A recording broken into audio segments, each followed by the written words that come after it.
Monsieur Soustornard, bonjour. Bonjour, Monsieur Abel. Voilà, merci d'accepter mon entretien vidéo. Donc, est-ce que vous pourriez vous présenter très rapidement en quelques mots, s'il vous plaît? Bien, je suis un historien franco-suisse, un historien des relations franco-suisses. J'ai fait ma thèse à la Sorbonne avec Jean Tullard. J'ai aussi travaillé avec Michel Vauvel pour le bicentenaire de la Révolution française, ce qui veut dire que je suis l'un des rares à avoir réussi à travailler avec les deux opposés. En France, il y a beaucoup de chapelles, hein. D'ailleurs, pour le sujet qui nous intéresse aujourd'hui, on est presque au cœur de la problématique, mais venant de l'extérieur, j'ai pu travailler avec toutes les écoles historiques sans jamais appartenir à aucune d'entre elles. C'est un petit peu cela. Et donc, je- j'ai été chargé de cours à l'université de Fribourg en Suisse. Je suis l'auteur de pas mal d'ouvrages. J'ai fait la Révolution française pour les nuls, par exemple. Un ouvrage équitable sur la Révolution, ce qui est extrêmement rare. C'est assez, parce que là, encore une fois, c'est une question souvent d'école historique. Et Merci. j'étais fait chevalier de l'Ordre du Mérite et puis citoyen d'honneur de Rueil-Malmaison en raison des liens qui unissent la ville de Fribourg à la ville de Rueil-Malmaison. Pas seulement parce qu'il y a Napoléon à la Malmaison, mais aussi parce il y a encore la dernière caserne des gardes suisses, toujours existante, non plus comme caserne des gardes suisses naturellement, mais comme bâtiment, avec un très joli musée consacré aux gardes suisses à Rueil, précisément. Et la ville de Rueil-Malmaison est jumelée depuis maintenant 30 ans, bientôt 30 ans, avec la ville de Fribourg en Suisse. Très bien. Alors moi, aujourd'hui, je vous interroge pour le livre La prise des Tuileries et le sacrifice de la garde suisse, 10 août 1792, que j'ai lu et que j'ai chroniqué il y a quelque temps. Je mettrai le lien de, voilà, vous mettez le livre, merci. Je mettrai le lien de ma chronique en description, en commentaire. Moi, ma première question sera très simple. Avant d'en arriver au 10 août 1792, comment se fait-il que des Suisses servaient le roi de France? C'est vrai que moi, quand j'étais enfant, en histoire, on nous parlait toujours de la garde suisse comme si c'était presque ça appartenait au meuble, quoi. La garde suisse, hein, comme il y avait le Suisse de Porte aussi. D'ailleurs, les deux sont liés. Alors, il faut remonter un peu dans le temps. En 1516, il y a eu une paix perpétuelle entre la France et la Suisse, suivie 5 ans plus tard d'une alliance perpétuelle. Donc, vous remarquerez qu'on est cette année, le 5 mai. Ce ne sera pas seulement le 5 mai, l'anniversaire de la mort de Napoléon, mais aussi l'anniversaire de l'alliance perpétuelle entre la France et la Suisse. Alors, je ne vais pas rentrer dans des considérations géopolitiques, mais si vous voulez, les Français et les Suisses avaient tout pour s'entendre parce qu'ils avaient le même adversaire, c'était la Maison d'Autriche. Il y avait toutes les raisons de vouloir conserver les territoires suisses sous leur coupe. Donc, on s'était plutôt rapproché du roi de France. Et le roi de France avait compris que les Suisses étaient très intéressants sur le plan militaire. Il ne faut pas oublier que Machiavel disait au XVIe siècle que la puissance militaire suisse était absolument étonnante. Vous vous souvenez que François Ier avait dit ce que seul Jules César avait vaincu à Marignan. Vous vous souvenez que c'était la date les élèves français étudiaient toujours 1515 et tout le monde se levait en chœur pour dire Marignan. Donc tout ça fait que on disait aussi, Brantôme disait que les Suisses étaient à une armée ce que les Autres ont un corps humain. Donc tout le monde voulait des Suisses et la Suisse était un territoire très pauvre à l'époque. Il ne faut pas l'oublier.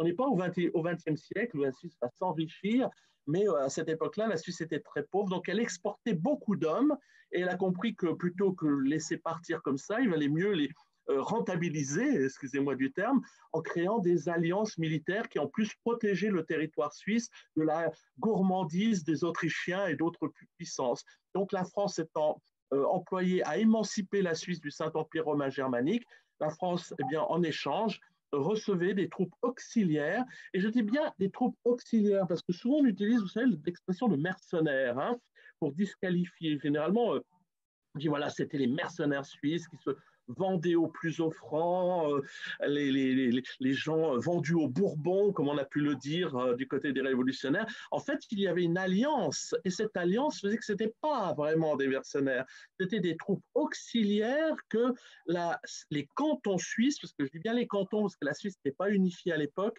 euh, prêtés au roi de France, moyennant des conditions très particulières qui étaient régies par ce qu'on appelait des capitulations militaires, c'est-à-dire de capitula, chapitre, hein, ce n'est pas une reddition en rance campagne, ce qui faisait qu'il y avait régulièrement des troupes que l'on licenciait quand on n'en avait plus besoin. Et puis le roi de France a très vite compris qu'il valait mieux pérenniser cette présence militaire suisse en France, qui était extrêmement intéressante.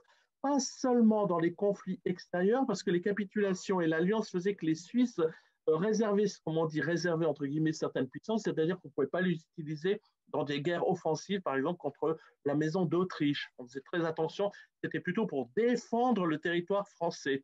Et au sein de ces troupes, eh bien, on a mis en place, à partir de 1689, des régiments permanents.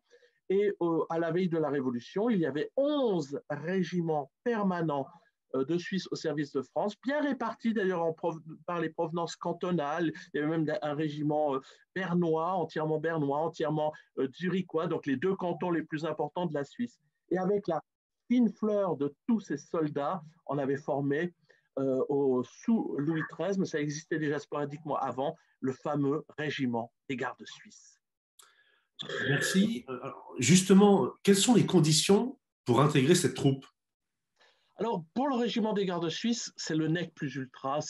On prend les plus beaux, les plus forts, les plus grands. Hein, il fallait mesurer au moins 1,75 m. À l'époque, c'était assez grand. Hein. Moi, c'est ce que je mesure, c'est la taille moyenne de nos jours. Mais à l'époque, c'était assez grand. Et on les prenait soit à travers, en écrémait les autres régiments en prenant les plus beaux soldats, soit on les recrutait directement sur place. Vous savez, le recrutement se faisait par canton, et il y avait une chambre de recrutement par canton, et puis on allait de village en village, on organisait des petites beuveries pour les inciter à boire à la santé du roi, et on les engageait ainsi pour 4 ans. Alors, ils partaient pour 4 ans, ce qui a d'ailleurs donné tout un folklore, hein, le départ du soldat suisse, le retour du soldat suisse, la nostalgie du soldat suisse qui partait à l'étranger. Il ne faut même pas oublier que le phénomène a entraîné le départ de la Suisse d'environ 1 million d'hommes durant toutes ces années où ça a existé, il ne faut pas l'oublier. Alors en fait, on partait pour 4 ans, mais on n'était pas forcément certain de revenir, non pas à cause des guerres, mais simplement parce qu'on vous incitait fortement à vous endetter pendant que vous étiez en service et donc à rempiler obligatoirement. Donc beaucoup de gens restaient. En fait, une fois qu'on avait goûté à la douceur parisienne, eh bien, on ne rentrait pas forcément. Il y en a relativement peu qui rentraient. Mais ceux qui rentraient étaient très utiles au canton suisse parce qu'ils formaient l'ossature des milices locales qu'on encadrait ainsi. C'était un système extrêmement bien huilé. Hein. Les officiers qui partaient en France, quand ils revenaient, on leur donnait ils commandaient une région qu'on appelle un bailliage. C'était donc très intéressant. Et on pouvait aussi rappeler ces troupes. Donc, ça pouvait être aussi intéressant sur le plan militaire pour les Suisses d'avoir des troupes à l'étranger. Donc, 4 ans renouvelables et ainsi de suite. Et donc, voilà comment cela fonctionnait. Le régiment des gardes suisses, à la veille de la Révolution, c'est 2400 hommes, quand même, hein, qui fonctionnaient parallèlement à la garde française. Donc, vous voyez à Versailles, vous voyez d'ailleurs le pavage où on voyait où s'alignaient les gardes suisses. Il ne faut pas confondre, je tiens à le signaler, avec les 100 Suisses. Hein. Il existe aussi un corps des 100 Suisses, qui est une sorte de petite garde prétorienne qui entourait le roi à l'intérieur de ses palais, qui avait une hallebarde, on les voit dans l'imagerie populaire. Et d'ailleurs, la garde suisse, pour l'anecdote, la garde suisse pontificale qui existe toujours, imite non pas la garde suisse française, mais les 100 Suisses, qui d'ailleurs, pour ce qui nous intéresse, ne joue plus un rôle particulièrement important au moment de la chute de la monarchie, car ils ont dû être licenciés plusieurs mois auparavant, parce qu'en fait, comme ils vivaient au milieu de la population locale, ils en avaient pris aussi les opinions, et donc la plupart des 100 Suisses ne pouvaient plus servir tellement la cause du roi à ce moment-là, donc on avait préféré licencier le corps des 100 Suisses. D'une manière générale, est-ce qu'on peut considérer les gardes suisses comme des troupes d'élite? Ah oui, Alors, ça, c'est certain. Comme je vous l'ai dit tout à l'heure, ce sont les meilleurs soldats qu'on en avait pris au sein de la garde suisse. C'est un peu comme la garde impériale pendant l'Empire, quoi. C'était les meilleurs soldats qui étaient, bien entendu, là, les meilleurs officiers aussi. Il fallait en être de la garde suisse. D'ailleurs, tout le monde encore maintenant, quand on parle des Suisses au service de France, on dit toujours les gardes suisses, en oubliant qu'il y avait en fait 11 autres régiments. Il y avait quand même 14 000, si on prend la date de 1789, il y avait 14 000 Suisses au service du roi de France dans 11 régiments, plus le 12e qui fonctionne avec des règlements particuliers. Hein. Le régiment des gardes suisses n'est pas un régiment de ligne, hein, et il fonctionne de manière tellement particulière que ils sont, eux, 2000 à part par rapport aux 12 000 autres soldats au service de France. Alors, autre question.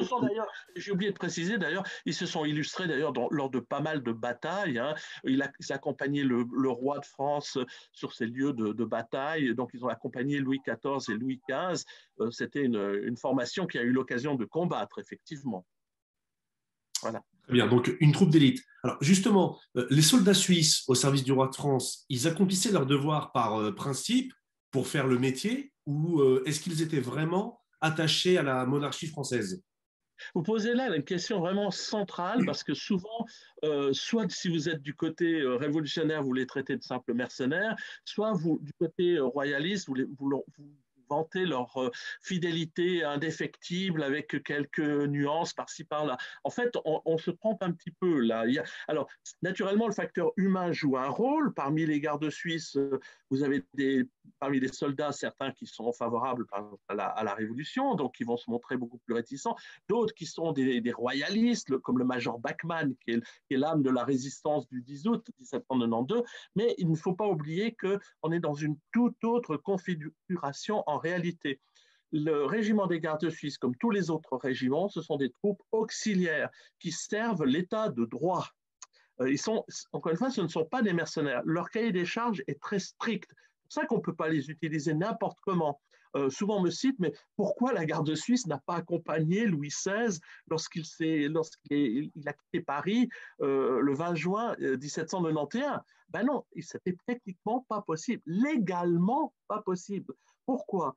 Parce que toutes ces troupes étaient fidèles à la France. Alors tant que le roi de France se confond avec la France, ça ne pose aucun problème. Mais je rappelle qu'à un moment donné, le roi Louis XVI lui-même a prêté serment de fidélité à la nation, a accepté de devenir le roi des Français, et à partir de ce moment-là, la légalité, entre guillemets, je ne parle pas de la légitimité, hein, je parle légalement, les Suisses ont été aussi amenés à prêter serment de fidélité à la nation, à la loi et au roi. Donc, ce qui veut dire aussi qu'ils en acceptent les conditions. C'est pour ça que le colonel des gardes suisses, Louis-Auguste Augustin d'Affry, qui est fribourgeois, qui commande la garde suisse, mais qui commande aussi d'ailleurs la division militaire, la 17e division militaire de Paris, et qui commande aussi donc l'ensemble des régiments suisses au service de France. Le comte d'Artois, le frère de Louis XVI, en est le titulaire, mais c'est lui qui en administre la charge, veille absolument scrupuleusement à ce que les Suisses servent dans la légalité. Ce qui nous donne concrètement sur le terrain, par exemple, en 1789, ça ne pose pas de problème. On envoie des gardes suisses défendre non, pas des gardes suisses d'ailleurs, des soldats suisses du régiment de Salis-Samad défendre la Bastille, défendre la Bastille, ça ne pose pas de problème. Mais dans les années suivantes, ils ne peuvent intervenir que sur réquisition de l'Assemblée nationale, confirmée par le département, et donc ils ne peuvent pas agir, sinon ça serait illégal. Or, les Suisses tiennent absolument à préserver l'alliance avec la France. Il faut toujours avoir ça en arrière-fond. Non, ce ne sont pas des mercenaires qui sont là, qu'on renvoie, tout ça. Non, ils sont là pour préserver une alliance très délicate, tant pour les Français que pour les Suisses. Pour les Français, elle protège la France sur un territoire terriblement exposé qui va de Bâle à Genève et surtout la trouée de Belfort. C'est par là que les ennemis de la France pouvaient facilement passer. Donc il faut absolument neutraliser le territoire suisse. Et c'est pour ça que tous les efforts, même de la part des révolutionnaires, ça sera de préserver. C'est pour cela qu'on ne va pas demander réellement le renvoi des troupes suisses. Vous remarquerez qu'en 1791, après la fuite du roi, on élimine les régiments étrangers. Parce qu'ils ont été compromis dans la fuite du roi, mais on ne touche pas aux Suisses. Robespierre, par exemple, qui est en train de monter en 1792, ne veut pas entendre parler de la fin du service de France. Pourquoi? Parce que c'est la garantie que les Suisses resteront en dehors de tout conflit international. Et je vous rappelle quand même qu'à partir du 20 avril, il y a une guerre qui a été déclenchée avec l'Autriche. Donc il faut absolument préserver cette alliance. Pour préserver cette alliance, il faut préserver, tout en la neutralisant, la présence militaire suisse en France. Et le caractère géopolitique est très important. Et donc, les troupes suisses sont légalement attachées au roi, bien sûr, mais tant que le roi reste dans la légalité. C'est pour ça que c'était toute l'ambiguïté de la journée du 10 août. C'est pour ça que dans mon livre, je parle d'un véritable piège dans lequel ils sont tombés, parce qu'on a vraiment voulu cette journée de part et d'autre. Quel fut le rôle exact des gardes suisses au cours de cette journée terrible du 10 août 1792? Ils ont été instrumentalisés par les deux camps en présence. Je m'explique. Tout le monde a le souvenir du 14 juillet 1789, la prise de la Bastille. Bon, du côté français, actuellement, on n'évoque jamais la présence de ces Suisses. Les Invalides voulaient se rendre, mais les Suisses, eux, ont combattu parce qu'ils avaient reçu l'ordre de repousser la force par la force. Et en 1792, on a ça en mémoire. On sait que quand on veut une journée révolutionnaire, c'est-à-dire une journée où tout doit basculer, eh bien, il faut, par la force des choses, qu'il y ait une animation, que ça soit spectaculaire. Vous vous rappelez qu'il y a eu la journée du 20 juin 1792, où le château des Tuileries est envahi. Vous vous souvenez de cette image avec le roi Louis XVI contraint de boire à la santé du peuple, de coiffer le bonnet phrygien, acculé dans un coin d'un salon. Oui, mais rien ne se passe. Vous ne faites pas une journée révolutionnaire avec ça. Les envahisseurs se retirent. Et à ce niveau-là, au mois de juillet, le mois suivant, du côté révolutionnaire, on se dit qu'il faut en finir une bonne fois pour toutes avec le roi. On imagine qu'il trahit. On imagine que d'ailleurs la cour trahit, qu'on est donc dans le cadre d'une, comment on appelle ça, une cinquième colonne, que Paris va être livré aux Prussiens et aux Autrichiens lors de l'arrivée. Et donc on veut en finir. Du côté des royalistes, on veut en finir aussi. Et du côté des royalistes, on croit au miracle. Le roi, c'est le roi très chrétien. Dieu ne peut pas abandonner le roi. Donc il va y avoir un sursaut populaire. Les Suisses pourraient résister et ainsi le pari profond, le pari attaché au roi, eh bien, aller se révolter et soutenir les gardes suisses. C'est un peu ça l'idée générale qui se dégage. Donc, si vous voulez, si les révolutionnaires n'avaient pas voulu des gardes suisses à Paris, ils ne les auraient pas eus. Pourquoi? Parce qu'il n'y avait jamais que 2-3 compagnies qui étaient en permanence aux Tuileries, en provenance de Courbevoie ou de Rueil, des fameuses casernes qui entouraient Paris. Et donc, si on ne voulait pas des Suisses, plus de 200 hommes, eh bien, on ne les faisait pas venir, tout simplement. Pourquoi? Parce qu'il fallait une autorisation du département et de la ville de Paris. Vous savez que le département est entre les mains des révolutionnaires, que la ville de Paris est entre les mains des révolutionnaires, d'ailleurs un peu à cause d'ailleurs des royalistes qui avaient voulu plutôt favoriser l'élection de ces gens-là pour les discréditer, et les gens qui étaient modérés avaient été comment dirais-je, mis complètement de côté. Vous vous souvenez du mot de Marie-Antoinette, nous n'allons pas être sauvés par ces gens-là.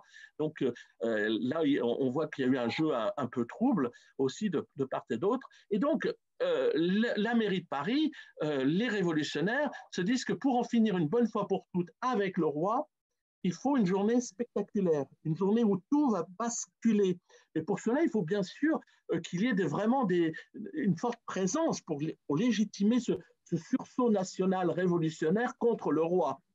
C'est pour cela qu'on imagine de faire venir les gardes suisses de Paris. Et quand le roi veut faire venir les gardes suisses de Paris, eh bien, le département accepte de les faire venir. C'est pour cela que vous les voyez arriver en nombre de 600 aux Tuileries. Et là, bien entendu, tout se met en place pour avoir une journée où tout doit basculer d'un côté ou de l'autre définitivement. Et c'est pour cela que nous avons à la présence d'environ 900 gardes suisses aux Tuileries. Mais le problème, c'est que les Tuileries sont un endroit absolument indéfendable. Hein. C'est pas, y a pas la rue de Rivoli à l'époque. Hein. Vous avez c'est des méandres. Si vous avez une carte en tête de la configuration, c'est assez étonnant de voir ça. Il fallait pouvoir défendre les abords. Les abords sont censés être défendus par la garde nationale. C'est que la garde nationale, c'est presque 100 000 hommes. On en convoque 10 000 pour être sûr que ce ne soit pas des gens venus de quartiers révolutionnaires. Le problème, c'est que sur les 10 000, eh bien, il n'y a que 2 bataillons, 2 compagnies plutôt, qui sont fidèles au roi. Hein. Il ne faut pas l'oublier. On est sur 300, 400. Ce n'est pas avec ça que vous allez protéger les abords de Paris. La préparation d'ailleurs de la défense des Tuileries est assez chaotique. Vous vous souvenez qu'au début de la journée du 10 août, dans la nuit, le commandant Mandat est convoqué et se fait massacrer, que les gardes suisses eux-mêmes ont reçu des ordres très vagues. Ils ont reçu l'ordre de repousser la force par la force de la part de Roederer, qui est le procureur de la ville de Paris. Ils n'ont pas le droit d'attaquer les premiers. Donc, ils ne seront que dans une position défensive. Et en plus, on a un gros problème, c'est Louis XVI. Louis XVI, qui est un personnage, malheureusement, avec toutes les qualités qu'on peut lui reconnaître, indécis. Ce n'est pas un roi soldat, il ne faut pas l'oublier. C'est la première fois que la France n'a pas un roi soldat. C'est un roi qui fait de la chasse, mais il n'est pas soldat. Et on a tous l'image, pour l'avoir vu peut-être si vous avez vu le film La Marseillaise, qui est de Renoir, qui est un des meilleurs, je trouve, qui reproduit extrêmement bien ce qui s'est passé ce jour-là, au niveau même des paroles. Hein. Si jamais vous pouvez en passer un extrait, on le voit très bien. La Marseillaise montre très bien le roi qui passe en revue les Suisses. Les Suisses ne disent rien. La garde nationale, tout à coup, on entend des mots assez durs envers le roi et il se retire à nouveau dans l'Assemblée, et alors plutôt au sein du palais, et il se laisse convaincre par Roederer de se rendre à l'Assemblée nationale. Et c'est là qu'est le drame. Pourquoi? Parce que le 20 juin, ou bien, et comme en octobre d'ailleurs 1789, hein, souvent on me pose la question, mais comment ça se fait quand les révolutionnaires arrivent à Versailles pour prendre Versailles en octobre, que les Suisses ne réagissent pas? Parce qu'ils n'ont pas reçu d'ordre, ils sont restés dans la cour, où on leur a demandé de se retirer. Là, curieusement, personne ne demande aux Suisses dans un premier temps de se retirer. Vous voyez comme le piège se referme petit à petit autour des Suisses. Le roi part avec d'ailleurs l'état-major des gardes suisses à l'Assemblée nationale. Donc c'est assez étonnant aussi qu'on a tout fait aussi pour désarmer les Suisses préventivement. Quand même, on prend quelques précautions. On ne veut pas que les Suisses puissent se défendre efficacement, donc ils n'ont plus de canons, ils n'ont que peu de munitions. Et en plus, il n'y a plus que 4 capitaines présents pour commander 900 hommes. Tous les autres sont partis avec le roi à l'Assemblée nationale, dont Bachmann. Le commandant des gardes suisses se fait porter pâle ce jour-là, c'est Louis-Auguste Augustin d'Affry. Il a presque 80 ans, il faut bien le reconnaître. Le plus haut grade pour commander les gardes suisses à l'époque, ce sera Durler, qui est capitaine. Simple capitaine, vous vous rendez compte? Un régiment, ça. Le major Bachmann, il est à l'Assemblée. Le lieutenant-colonel de Meillardeau est à l'Assemblée avec Louis XVI. Le calcul de Louis XVI n'est peut-être pas tout à fait innocent. Louis XVI se dit qu'en étant à l'Assemblée nationale aussi, il est aux premières loges pour reprendre la main si les gardes suisses gagnent, et il n'est pas responsable puisqu'il n'est pas présent aux Tuileries. Certains ont pu avancer cette possibilité-là. On laisse pourrir la situation jusqu'à 10 heures du matin. Vous vous rendez compte, là, le temps qui passe. Hein. Et bien entendu, ne me demandez pas, monsieur, qui a tiré en premier. Parce que de toute manière, tôt ou tard, quelqu'un aurait tiré. On ne le sait pas. Un coup est parti. Le combat était engagé. Bien entendu que les Suisses balayent tous les premiers rangs de ceux qui se présentent. Ces Marseillais, ces Bretons, ces de Brest qui sont arrivés là aussi, parce que c'est toute la France qui est représentée. Hein, il ne faut pas l'oublier. Ce n'est pas seulement des Parisiens. En parenthèse, on les a présentés, les assaillants, souvent comme la Ligue du peuple. Les morts du 10 août du côté révolutionnaire montrent qu'on a affaire plutôt à la petite bourgeoisie, à la moyenne bourgeoisie, des artisans, des gens comme ça, des gens venus en effet de Marseille, qui étaient là pour la fête de la Fédération, qui sont restés, qui devaient après marcher aux frontières, mais bien sûr qui sont restés pour en découdre, les Brestois naturellement. Et donc, le combat s'engage, les Suisses entrent dans la ville de Paris, ils pénètrent, ils repoussent tout ça, mais les gens ne les soutiennent pas. Il n'y a pas ce sursaut qu'on espérait du côté royaliste, les gens qui allaient se lever en masse voyant arriver les Suisses. Non, c'est le contraire qui se produit. On balance depuis les fenêtres tout ce qu'on peut sur les Suisses, et bien sûr que les Suisses sont repoussés. Ils sont à peine 900, d'ailleurs ils sont divisés en différents secteurs pour défendre les Tuileries. Il y en a dans la cour, dans les cours intérieures, il y en a à l'extérieur, il y en a à la place de la Concorde. Ils sont plus laissés sans véritable commandement. Donc les choses sont en train de mal tourner pour eux. Et c'est quand les choses d'ailleurs se tournent mal, avec d'ailleurs beaucoup d'ambiguïté, parce qu'il y a plusieurs ordres qui sont envoyés, qui sont mal compris. Les Suisses qui peuvent venir à la rescousse auprès du roi, mais en fait, après il y a un contre-ordre, on leur demande de... Alors tout à coup, au beau milieu du combat, Louis XVI envoie un ordre, c'est l'ordre de la reddition, enfin pas la reddition, de se retirer dans leur caserne. D'ailleurs, c'est le dernier ordre qu'ils donneront en tant que roi des Français. Hein. C'est le dernier ordre. Le document se trouve d'ailleurs au musée Carnavalet, vous pouvez le voir là-bas. Le roi ordonne aux Suisses de se retirer dans leur caserne. Mais vous imaginez, au beau milieu d'un combat, au sein de ce qu'on peut appeler quasiment une guerre civile, hein, demander à des soldats de se rendre, bien entendu que là, on les envoie littéralement à la mort, c'est évident. Bien entendu que les subtilités de la diplomatie, là, c'est-à-dire de préserver les Suisses, lors du 14 juillet, par exemple, 89, on avait tout fait pour sauver les Suisses qui étaient à la Bastille. Pourquoi? Parce que, encore une fois, il fallait préserver l'alliance. Le 10 août, d'ailleurs, ça va être la même chose, hein, dans un certain niveau. Je ne sais pas si on va en parler, mais on a essayé de sauver les Suisses qui étaient prisonniers, encore une fois pour des raisons diplomatiques. Mais là, sur le moment, naturellement, les Suisses qui sont pris par les révolutionnaires, totalement exaltés, vont être tués, dépecés. Napoléon Bonaparte qui assiste à la scène, il est chez son ami Fauvelet, il n'a pas participé, hein, mais il assiste. Ça l'a littéralement traumatisé. Il a vu des femmes se livrer à des indécences, dit-il, face au corps des soldats, et ça l'a tellement horrifié qu'il en a gardé une peur, vous comprenez, comme Napoléon, hein, la peur viscérale de ce que pouvait, à quoi pouvait se livrer une population déchaînée. Et il en a gardé une peur de Paris. C'est pour ça qu'il aimait tellement aller lui aussi à la Malmaison, à Saint-Cloud, un peu à l'extérieur de Paris. Il craignait le peuple de Paris à cause de ce qu'il avait vu le 10 août 1792. Cher monsieur, je voudrais revenir sur un point que vous avez abordé, c'est que certains reprochent à Louis XVI, comme vous le dites si bien, d'avoir demandé aux Suisses de déposer les armes en plein combat. Et donc, beaucoup disent que Louis XVI est responsable du sort dramatique des Suisses. Est-ce que c'est vraiment de sa faute? Est-ce qu'il fallait continuer le combat qui était perdu? Voilà. Est-ce que c'est une tâche dans les derniers instants du règne de Louis XVI? Vous savez, moi, je ne juge pas ces moments absolument dramatiques qui sont où chacun joue sa propre partition. Le fait est, c'est que du moment où le roi a quitté les Tuileries, on est quand même au petit matin du 10 août, hein, vous avez cette image du roi encadré d'ailleurs par des gardes suisses, hein, une partie de ces gardes suisses, eh bien, à partir de ce moment-là, l'ordre aurait dû être donné aux gardes suisses à ce moment-là de se retirer. Leur présence au sein du palais des Tuileries n'avait plus lieu d'être. C'est bien parce qu'on était déterminé de chaque côté à en découdre une bonne fois pour toutes.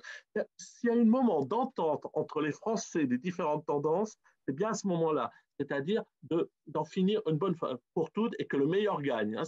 Excusez-moi du cynisme, mais c'est un peu ça.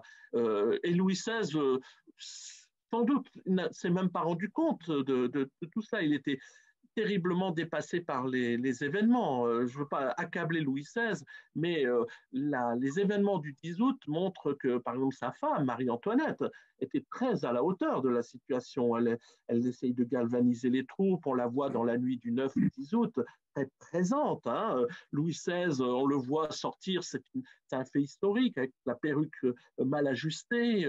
Il est complètement... et on peut dire qu'il est quasiment tétanisé dans ces journées-là.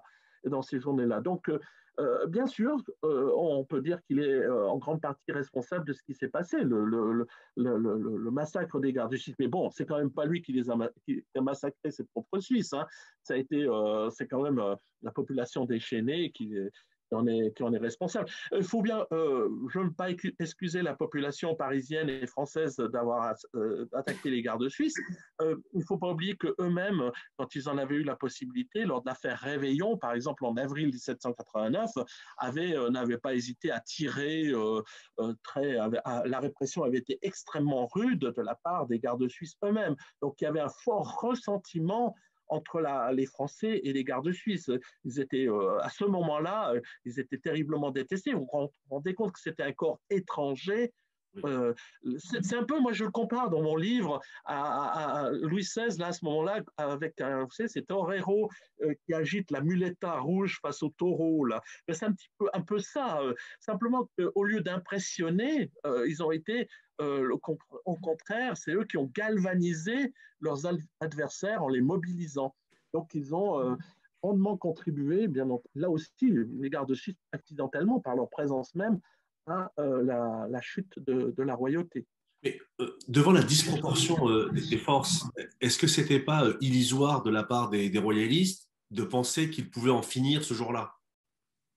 Vous rendez le problème, comment expliquer ça? On est chauffé à blanc hein, des deux côtés. La presse est libre jusqu'au 10 août et quand vous lisez la presse de l'époque, vous voyez la haine existe entre les deux camps, les royalistes et les révolutionnaires. Donc et on pense vraiment du côté royaliste que la garde nationale il s'illusionne. Voilà. Ils pensent que la garde nationale, une partie de la garde nationale, celle des beaux quartiers de l'Ouest parisien, va tenir bon face aux révolutionnaires. On n'imagine pas un seul instant qu'il n'y aura plus que 2 compagnies, vous vous rendez compte, 2 compagnies pour rester fidèles au roi. Quand Roederer va dire au roi, tout Paris marche. Mais c'est vrai. Il y a le Paris qui s'abstient, bien sûr, la majorité des Parisiens restent calfeutrés chez eux, mais il n'empêche que pour soutenir le roi, vous avez cette image d'ailleurs assez pathétique d'une centaine de nobles, vous savez, parfois âgés, armés de manière disparate, qui gênent plutôt la garde suisse dans ses mouvements au sein des Tuileries, et puis qui d'ailleurs ne va même pas vraiment combattre, elle va s'enfuir par les galeries. Il y a eu très peu de pertes d'ailleurs de ce côté-là, si je ne m'abuse. Je n'ai pas beaucoup étudié la présence des royalistes français, et personne, en effet, dans la ville de Paris ne va vraiment va soutenir. Il y a eu quelques cas isolés de Parisiens qui vont sauver des gardes suisses. Là aussi, d'ailleurs, c'est assez étrange, cet aspect-là, c'est que souvent, on parle des Français qui ont sauvé des gardes suisses, en oubliant qu'en fait, ça a été une volonté politique. Hein. C'est au sein même de l'Assemblée nationale que l'on voit que les Suisses prisonniers qui ont été faits prisonniers à l'Assemblée nationale, on va s'arranger pour les faire s'enfuir, les officiers, sauf ceux qui ont été blessés, et qu'il n'y a que certains qui ont été arrêtés vraiment, comme Bachmann, comme Meillardo, parce qu'ils sont les plus haut gradés, mais qu'on va s'efforcer de sauver la majorité des Suisses faits prisonniers, puisque la majorité des soldats suisses faits prisonniers vont être enfermés au Palais Bourbon, à l'Assemblée nationale, ironie de l'histoire, et ceux-là vont être pour la plupart sauvés. Non, pas la plupart vont tous être sauvés. C'est ceux qui vont être enfermés à l'abbaye, qui sont environ 70, avec quelques officiers, qui vont être massacrés en septembre. D'ailleurs, on prendra soin en septembre de libérer in extremis le colonel général des Suisses, Louis-Auguste Augustin d'Affry, en même temps qu'un certain Beaumarchais. C'est assez étonnant au niveau de l'anecdote. Pourquoi? Parce que moi, j'ai écrit dans mon ouvrage, il faut sauver le soldat d'Affry, parce qu'il faut sauver, là encore une fois, à tout prix la France et la Suisse. C'est pour ça qu'au début début septembre, l'alliance entre la France et la Suisse sera suspendue. On dira suspendu, alors qu'un événement comme celui-là aurait dû entraîner la rupture des relations diplomatiques entre la France et la Suisse. L'alliance sera suspendue et on préservera le maximum cette alliance. On va d'ailleurs licencier les 11 autres régiments de manière, pour l'époque, j'allais dire correcte, hein, c'est-à-dire qu'on va leur permettre de rentrer ou d'intégrer l'armée française. D'ailleurs, c'est assez l'ironie de l'histoire veut que les gardes suisses sauvés vont souvent intégrer la Légion germanique et vont se retrouver faits prisonniers par les Vendéens l'année suivante. Et c'est eux qui, en étant faits prisonniers par les Vendéens, vont rejoindre les forces vendéennes et vont former cette garde suisse de l'armée catholique et royale. C'est un phénomène très peu connu que je décris aussi dans mon ouvrage. Il y avait une petite centaine de gardes suisses comme ça qui vont finalement, par leur seule présence, incarner cette armée catholique et royale formée pourtant de paysans. Et donc, il y aura un certain baron Keller, en fait, qui était un simple adjudant des gardes suisses, qui va combattre avec les Vendéens. Et la plupart, ceux qui avaient été faits prisonniers donc à Saumur, et la plupart vont d'ailleurs périr lors des guerres de Vendée. Très bien. Alors, dernière question. En Suisse, cette date est-elle tombée dans l'oubli? Non. Ah non, la date a beaucoup traumatisé les Suisses, hein, parce qu'il faut bien se dire que parmi les officiers, vous aviez le Gotha de l'aristocratie suisse, c'est-à-dire les élites locales. Il était de bon ton d'avoir un officier au garde suisse. Ça faisait non seulement bien, mais c'était une question de prestige. Donc, peu de familles n'ont pas été, d'ailleurs, de ne pas avoir quelqu'un mort aux Tuileries, c'était presque une tare. Certaines familles, les Daffry, par exemple, il n'y en a aucun qui est mort. Le fils était en congé, qui va devenir d'ailleurs le premier landamman de la Suisse en 1803, hein, de par la volonté de Napoléon Bonaparte, Louis Daffry, que j'ai consacré aussi une biographie. L'autre fils, Charles Daffry, deviendra colonel de la garde, d'ailleurs colonel sous la Restauration de la garde suisse et colonel sous Napoléon. Lui, il avait été envoyé avec un trésor. On n'a pas évoqué cette question, mais c'est aussi dans le livre, c'est assez étonnant.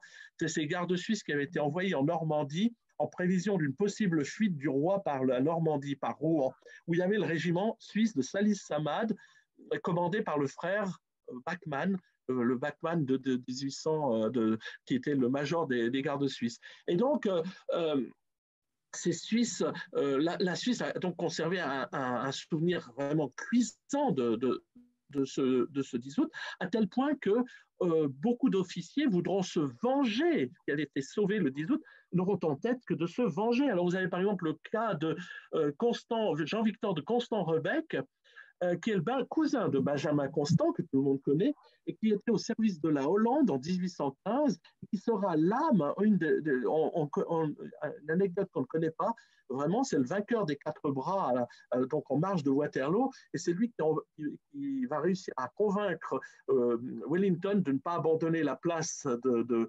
Waterloo, et donc enfin, c'est comme si Waterloo, certains Suisses, est vu comme la revanche du 10 août, si vous voulez. Et en plus, phénomène peu connu aussi,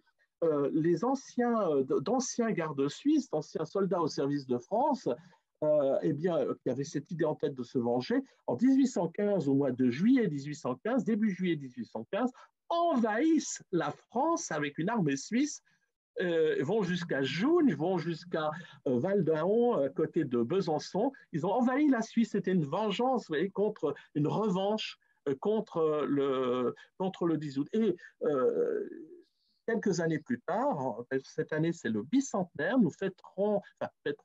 nous commémorerons le 10 août 1821, donc 2021, le bicentenaire, de l'érection du lion du CERN. Vous savez, on a créé un magnifique lion Thorvaldsen, qui est un sculpteur danois extrêmement connu, avait dessiné un lion de Lucerne, magnifique lion. Si vous allez à Lucerne, c'est un des plus beaux symboles des plus belles sculptures sculptées dans le rocher, avec le nom des officiers morts le 10 août et le nom des officiers à droite, des officiers qui ont été sauvés, avec le chiffre d'ailleurs qui malheureusement est faux, C'est un chiffre. On a comptabilisé pour faire bien tous ceux qui étaient morts jusqu'en 1817, parce qu'on a aussi remis, vous voyez, pour vous dire le symbole comme il est fort, en 1817, on a remis la médaille d'honneur et fidélité à tous les rescapés du 10 août.